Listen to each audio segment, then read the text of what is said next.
Halo guys, kembali lagi bersama saya di channel ini. Pada kali ini saya akan sedikit membagi bagaimana cara kita bisa mengatasi data tidak ditemukan pada saat kita melakukan registrasi akun SNPMB.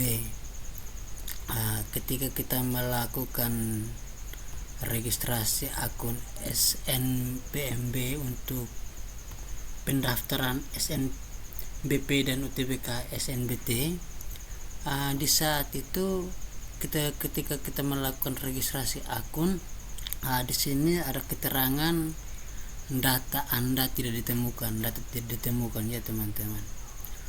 Maka hal yang perlu dilakukan pertama, mengecek NISN. Cara untuk mengecek NISN nanti saya akan menjelaskan di sisi lain. Di sini kita masuk pada pencarian NISN, kita tulis saja NISN kita, nama ibu kandung, kode, dan melakukan pencarian. Setelah kita melakukan pencarian, maka di sini tertulis bahwa data belum padan dengan data kependudukan atau data dukcapil, ya. Seperti ini teman-teman, ini datanya belum sinkron dengan data dukcapil. Lalu bagaimana cara kita bisa mengatasi hal seperti ini? Maka kita pergi ke bagian verifal kelulusan. Jadi di sini hal yang dilakukan setelah kita mendapat bahwa data tidak ditemukan seperti ini, kita melakukan verifal kelulusan. Apabila teman-teman yang masih di SMA atau SMK sementara di kelas 3 bisa melakukannya pengecekan di data Dapodik di sekolah masing-masing. Tetapi apabila teman-teman sudah lulus 1-2 tahun, maka itu bisa kita melakukan verifal kelulusan sendiri, ya teman-teman. Jadi kita masuk ke bagian Google, di bagian pencarian kita klik saja verifal kelulusan. Lalu kita klik di bagian yang pertama, PD data di kemendikbudgo.id. Kita klik di bagian yang ini teman-teman.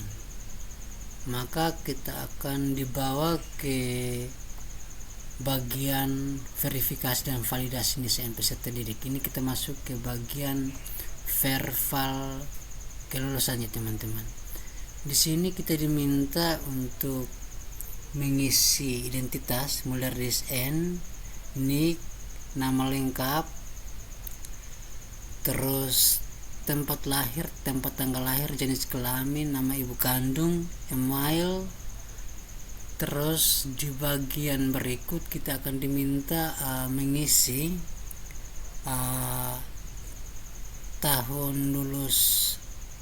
tahun kelulusan untuk SMA atau SMK, sekolah yang lulus, sekolah asal kita, ya teman-teman. Terus program studi yang kita ambil saat itu, ya teman-teman. Setelah itu kita mengisi foto ijazah. Setelah ijazah SMA selesai, kita mengisi bagian yang kedua, itu profil kelulusan SMP. Jadi mulai dari tahun ajar, sekolah, dan NISN. Setelah itu kita unggah ijazah SMP-nya. Setelah kita unggah, maka kita lakukan pengajuan, ya teman-teman. Kita lakukan pengajuan di sini. Setelah kita melakukan pengajuan, nanti akan diarahkan ke pengecekan status setelah kita verifal. Jadi pengecekan status ini kita akan diminta menggunakan email yang kita sudah daftarkan di bagian yang ini teman-teman. Setelah kita mengisi pengajuan verifal, di sini yang email aktif kita isikan di sini. Lalu di bagian pengecekan status, setelah kita menulis email kita yang aktif, maka akan dibawa ke status saat ini yang setelah kita melakukan verifal kelulusan. Jadi sambil kita menunggu sampai ada status persetujuan. Setelah status persetujuan ini sudah disetujui, maka kita bisa melakukan pendaftaran di akun kita untuk bisa kita lakukan registrasi siswa. Sebelum ada keterangan atau status setujui di sini, maka kita belum bisa melakukan yang namanya registrasi akun siswa untuk melakukan pendaftaran SNBP dan UTBK. Jadi setelah persetujuan baru kita bisa melakukan registrasi ya teman-teman, registrasi akun siswa SNPMB. Jadi untuk penjelasan mengenai berapa lama akun verbal kelulusan kita disetujui, nanti saya akan jelaskan di bagian berikut. Terima kasih atas perhatiannya.